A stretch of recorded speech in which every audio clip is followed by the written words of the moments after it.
ನಮಸ್ಕಾರ ಫ್ರೆಂಡ್ಸ್, ಬನ್ನಿ ಆಶಾಸ್ ಫುಡ್ ಕೋರ್ಟ್ಗೆ ಮತ್ತೊಮ್ಮೆ ಸ್ವಾಗತ. ಇವತ್ತು ಬಾಸ್ಮತಿ ರೈಸ್ ಉಪಯೋಗಿಸಿ ಟೊಮೆಟೊ ಮತ್ತು ಪಾಲಕ್ ಪಲಾವ್ ಮಾಡೋದು ಹೇಳ್ಕೊಡ್ತೀನಿ. ಪಾಲಕ್ ರೈಸು ತುಂಬ ಚೆನ್ನಾಗಾಗುತ್ತೆ ಫ್ರೆಂಡ್ಸ್. ಇಲ್ಲಿ ಒಂದು 3 ಮೀಡಿಯಮ್ ಸೈಜ್ ಟೊಮೆಟೊ ಹೆಚ್ಚಿಟ್ಕೊಂಡಿದ್ದೀನಿ, ಒಂದು 3 ಹಸಿಮೆಣಸಿನ್ಕಾಯಿ ಸೀಳಿಟ್ಕೊಂಡಿದ್ದೀನಿ, ಒಂದು 5 ಸಣ್ಣದ ಈರುಳ್ಳಿ ಇತ್ತು ಮನೆಯಲ್ಲಿ, ಅದನ್ನೇ ತೊಗೊಂಡಿದ್ದೀನಿ, ಅದನ್ನು ಸಣ್ಣಕ್ಕೆ ಹೆಚ್ಚಿಟ್ಕೊಂಡಿದ್ದೀನಿ. ಪಾಲಕ್ಕನ್ನ ಚೆನ್ನಾಗಿ ತೊಳೆದು ಇಟ್ಕೊಂಡಿದ್ದೀನಿ, ಸ್ವಲ್ಪ ಎಣ್ಣೆ ಮತ್ತು ಒಂದು 2 ಕ್ಯಾರೆಟ್ ಸಣ್ಣಕ್ಕೆ ಹೆಚ್ಚಿಟ್ಕೊಂಡಿದ್ದೀನಿ. ಬನ್ನಿ ಎಲ್ಲ ಪದಾರ್ಥನೂ ಡಿಸ್ಕ್ರಿಪ್ಷನಲ್ಲಿ ಹಾಕಿದ್ದೀನಿ, ನೋಡ್ಕೊಳ್ಳಿ. ಮತ್ತು ತುಪ್ಪ ಒಳ್ಳೆ ತುಪ್ಪ ತೊಗೊಳ್ಳೋಣ, ಒಂದು 4 ಮಿಳ್ಳೆ ಬೇಕಾಗುತ್ತೆ. ಇವಾಗ ಒಂದು ಸ್ವಲ್ಪ ನೀರು ಇಟ್ಬಿಟ್ಟು ಅದು ಒಂಚೂರು ಕುದಿ ಬಂದಮೇಲೆ ಪಾಲಕ್ ಸೊಪ್ಪು ಹಾಕ್ಬಿಟ್ಟು ತಕ್ಷಣ ತೆಕ್ಕೊಂಬಿಡೋಣ. ಆಫ್ ಮಾಡಿಬಿಟ್ಟು ತುಂಬ ಕುದಿಸೋದು ಬೇಡ, ಕುದಿಸಿದ್ರೆ ಕಲರ್ ಚೇಂಜ್ ಆಗಿಬಿಡುತ್ತೆ. ತೆಕ್ಕೊಂಬಿಟ್ಟು ತಕ್ಷಣ ತಣ್ಣೀರು ಹಾಕ್ಬಿಡೋಣ ಪಾಲಕ್ ಸೊಪ್ಪು ಮೇಲೆ. ಆಮೇಲೆ ಅದನ್ನು ಒಂದು ಮಿಕ್ಸಿಗೆ ಗ್ರೈಂಡರ್ ಹಾಕ್ಕೊಂಡು ಚೆನ್ನಾಗಿ ನುಣ್ಣಕ್ಕೆ ಪ್ಯೂರಿ ಮಾಡಿ ಇಟ್ಕೊಳ್ಳೋಣ. ನೋಡಿ, ಮಿಕ್ಸಿ ಮಾಡೋದು ತೋರಿಸ್ತಾ ಇದ್ದೀನಿ, ಅದು ರೆಡಿ ಆಯಿತು. ಇವಾಗ ಪಲಾವ್ ಮಾಡೋಣ. ದೊಡ್ಡ ದಪ್ಪ ತಳದ ಪಾತ್ರೆ ಇಡೋಣ, ಒಂದು 4-5 ಸ್ಪೂನ್ ಒಳ್ಳೆ ತುಪ್ಪ ಹಾಕೋಣ, ಒಂದು 3-4 ಸ್ಪೂನ್ ಎಣ್ಣೆ ಹಾಕೋಣ.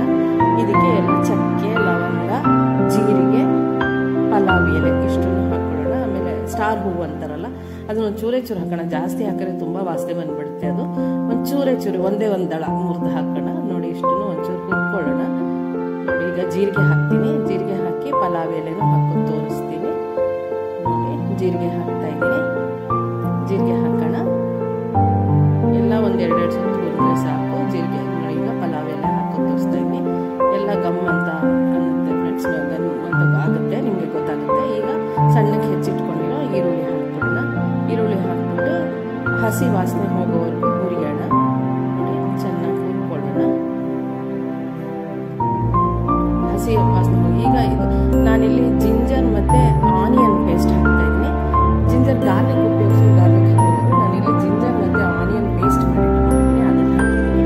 ಒಂಚೂರು ಹುರಿಯೋಣ. ನೋಡಿ, ಈಗ ಹಸಿಮೆಣಸಿನ್ಕಾಯಿ ಸೀಳಿಟ್ಕೊಂಡು ಟೊಮೆಟೊ 2 ಹಾಕಿ ಟೊಮೆಟೊ ಮೆತ್ತಗಾಗೋವರೆಗೂ ಒಂದು ಸ್ವಲ್ಪ ಹೊತ್ತು ಹುರಿಯೋಣ. ತೋರಿಸ್ತೀನಿ, ಟೊಮೆಟೊ ಮೆತ್ತಗಾಗೋವರೆಗೂ ಮಾಡಬೇಕು ಫ್ರೆಂಡ್ಸ್. ಈಗ ಅರಿಶಿನ ಹಾಕೋಣ. ಆಮೇಲೆ ಇಟ್ಕೊಂಡಿರೋ ಮಸಾಲೆ, ಜೀರಿಗೆ ಪುಡಿ, ಧನಿಯಾ ಪುಡಿ, ಚಿಲ್ಲಿ ಪುಡಿ, ನೋಡಿ ಎಲ್ಲ ಹಾಕೋದು ತೋರಿಸ್ತಾ ಇದ್ದೀನಿ. ಎಲ್ಲ ಹಾಕ್ಕೊಂಡು ಚೆನ್ನಾಗಿ ಮಿಕ್ಸ್ ಮಾಡೋಣ. ಜೀರಾ ಪುಡಿ, ಧನಿಯಾ ಪುಡಿ, ಚಿಲ್ಲಿ ಪುಡಿ 3 ಹಾಕಿ ಚೆನ್ನಾಗಿ ಒಳ್ಳೆ ಮಿಕ್ಸ್ ಮಾಡಿ ಒಂದು ಲಿಡ್ ಮುಚ್ಚಿ ಚೆನ್ನಾಗಿ ಬೇಯಿಸೋಣ. ಇದಕ್ಕೆ ಪಾಲಕ್ ರುಬ್ಕೊಳ್ಳೋದು ಬಿಟ್ಟರೆ ಬೇರೆ ಏನು ಮಸಾಲೆ ರುಬ್ಬೋ ಹಂಗಿಲ್ಲ ಫ್ರೆಂಡ್ಸ್. ತುಂಬ ಚೆನ್ನಾಗಾಗುತ್ತೆ ಮತ್ತು ಬೇಗನೂ ಆಗುತ್ತೆ. ನೋಡಿ, ಒಂದು 4 ನಿಮಿಷ ಆದಮೇಲೆ ಚೆನ್ನಾಗಿ ಹೀಗೆ ಮ್ಯಾಶ್ ಆಗಿರುತ್ತೆ. ನೋಡಿ, ಕ್ಯಾರೆಟು ಎಲ್ಲ ಒಳ್ಳೆ ಬಣ್ಣ ಕಾಣುತ್ತೆ.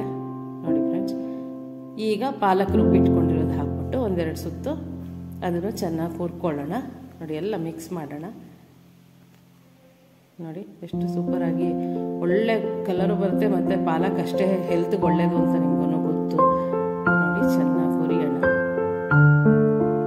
ಚೆನ್ನಾಗಿ ಕಾಣಿಸ್ತಾ ಇದೆ, ಒಳ್ಳೆ ಹಸಿರು ಬಣ್ಣ. ಕ್ಯಾರೆಟ್ ಎಲ್ಲರಿಂದ ಒಳ್ಳೆ ಬಣ್ಣನೂ ಇದೆ, ಮತ್ತು ಅಷ್ಟೇ ಸೂಪರ್ ರುಚಿಯಾಗೂ ಇರುತ್ತೆ ಫ್ರೆಂಡ್ಸ್. ನೋಡಿ, ಹೀಗೆ ಒಂದು 5 ನಿಮಿಷ ಹುರಿಯೋಣ. ಈಗ ರುಚಿಗೆ ತಕ್ಕಷ್ಟು ಉಪ್ಪು. ನಾನು ಇಲ್ಲಿ ಒಂದು ದೊಡ್ಡ ಸ್ಪೂನಷ್ಟು ಕಲ್ಲುಪ್ಪು ತೊಗೊಂಡಿದ್ದೀನಿ, ಯಾಕೆಂದರೆ ಬಾಸ್ಮತಿ ರೈಸ್ ಅಲ್ವಾ, ಅದರಿಂದ ಅದಕ್ಕೆ ಸ್ವಲ್ಪ ಉಪ್ಪು ಹಿಡಿಯುತ್ತೆ. ಇಲ್ಲಿ ಒಂಚೂರು ಇದು ಕಸೂರಿ ಮೇಥಿನ ಒಂಚೂರು ಬೆಚ್ಚಗೆ ಮಾಡಿಕೊಂಡು ಈಗ ಕೈಯಲ್ಲಿ ಒಂಚೂರು ಬೆಚ್ಚಗೆ ಮಾಡ್ಕೊಂಡು ಮಾಡಿದ್ರೆ ಪುಡಿ ಬೇಗ ಆಗುತ್ತೆ. ಇಲ್ಲದ್ರೆ ಹಾಗೆ ದಪ್ಪ ಬಿಟ್ಬಿಡುತ್ತೆ. ಅದೊಂಚೂರು ಟೇಸ್ಟಿಗೆ ಹಾಕೋಣ. ಕಸೂರಿ ಮೇಥಿನ ಹಾಕ್ಬಿಟ್ಟು ಹುರಿಯೋಣ. ಒಂದು ಲಿಟ್ ಮುಚ್ಚಿ ಇದನ್ನು ಒಂದು 3 ನಿಮಿಷದಷ್ಟು ಬೇಯಿಸ್ಕೊಳ್ಳೋಣ ಹಬೆಯಲ್ಲಿ. ನೋಡಿ, ಚೆನ್ನಾಗಾಯಿತು. ಈಗ ಪಾಲಕ್ ರುಬ್ಬಿದ್ವಲ್ಲ, ಆ ಮಿಕ್ಸಿ ಜಾರ್ಗೆ ಸ್ವಲ್ಪ ನೀರು ಹಾಕಿ ಚೆನ್ನಾಗಿ ಕ್ಲೀನ್ ಮಾಡಿ ಬಗ್ಗಿಸ್ಕೊಳ್ಳೋಣ. ಸೊ ಎಲ್ಲ ಪಾಲಕ್ನ ಉಪಯೋಗಿಸ್ದಂಗಾಗುತ್ತೆ. ಹಾಗೆ ಅಕ್ಕಿ ನೋಡಿಕೊಂಡು ಅದಕ್ಕೆ ಇಲ್ಲಿ ಒಂದು 3 ಲೋಟದಷ್ಟು ನೀರು ಹಾಕಿದ್ದೀನಿ. ಹಾಕ್ಬಿಟ್ಟು ಈಗ ಬಾಸ್ಮತಿ ರೈಸ್ ನೆನೆಸಿಟ್ಕೊಂಡಿದ್ವಲ್ಲ, ನೀರು ತೆಗೆದ್ಬಿಟ್ಟು ಇದಕ್ಕೆ ಸೇರಿಸ್ಬಿಡೋಣ ಫ್ರೆಂಡ್ಸ್. ಇಲ್ಲಾಂದರೆ ಮೊದಲೇ ತರಕಾರಿ ಎಲ್ಲ ಬೇಯಿಸುವಾಗ ಅದ್ರ ಜೊತೆ ಹುರ್ಕೋಬೋದು. ಅವಾಗ ಏನಾಗುತ್ತೆ ಅಂದರೆ ಅಕ್ಕಿ ನೆಂದಿರೋದ್ರಿಂದ ಪುಡಿ ಪುಡಿ ಆಗೋಗುತ್ತೆ. ಅದರಿಂದ ಇದೇನು ಮಾಡೋದು ಬೇಡ. ಅವಾಗ ಹಾಕ್ತಾ ಇರೋದ್ರಿಂದ ನಾನು ಇವಾಗ ಇಲ್ಲಿ ನೀರೆಲ್ಲ ಹಾಕಿದ್ಮೇಲೆ ಅಕ್ಕಿ ಹಾಕ್ತಾ ಇದ್ದೀನಿ. ನೋಡಿ, ಹಾಗೆ ಲಿಡ್ ಮುಚ್ಚಿ ಚೆನ್ನಾಗಿ ಒಂದು 6-7 ನಿಮಿಷಕ್ಕೆ ಪಲಾವ್ ರೆಡಿ ಆಗೋಗುತ್ತೆ ಫ್ರೆಂಡ್ಸ್. ನೋಡಿ, ಏನು ಸಖತ್ತಾಗಿದೆ, ತುಂಬ ಚೆನ್ನಾಗಾಗಿತ್ತು. ನೋಡಿ, ಸೂಪರ್ ಆಗಿರೋ ಪಾಲಕ್ ಟೊಮೆಟೊ ರೈಸ್ ಅಥವಾ ಪಲಾವ್ ರೆಡಿ ಆಗಿದೆ ಫ್ರೆಂಡ್ಸ್. ನೀವು ಟ್ರೈ ಮಾಡಿ ನೋಡಿ. ಈ ರೆಸಿಪಿ ತುಂಬ ಚೆನ್ನಾಗಿ ಬರುತ್ತೆ, ತುಂಬ ರುಚಿಯಾಗೂ ಇರುತ್ತೆ, ತುಂಬ ಬೇಗನೂ ಆಗುತ್ತೆ, ತುಂಬ ಹೆಲ್ದಿನೂ ಕೂಡ. ನೋಡಿ ಫ್ರೆಂಡ್ಸ್, ನೀವು ಟ್ರೈ ಮಾಡಿ ನೋಡಿ, ಕಮೆಂಟ್ ಮಾಡಿ. ಥ್ಯಾಂಕ್ ಯು ಸೋ ಮಚ್ ನಿಮ್ಮ ಟೈಮ್ ಕೊಟ್ಟು ನನ್ನ ಚಾನಲ್ ವಾಚ್ ಮಾಡಿದ್ದಕ್ಕೆ. ಲೈಕ್ ಮಾಡಿ, ಶೇರ್ ಮಾಡಿ, ಸಬ್ಸ್ಕ್ರೈಬ್ ಮಾಡೋದು ಖಂಡಿತ ಮಾಡಿ ಮರಿಬೇಡಿ ಫ್ರೆಂಡ್ಸ್.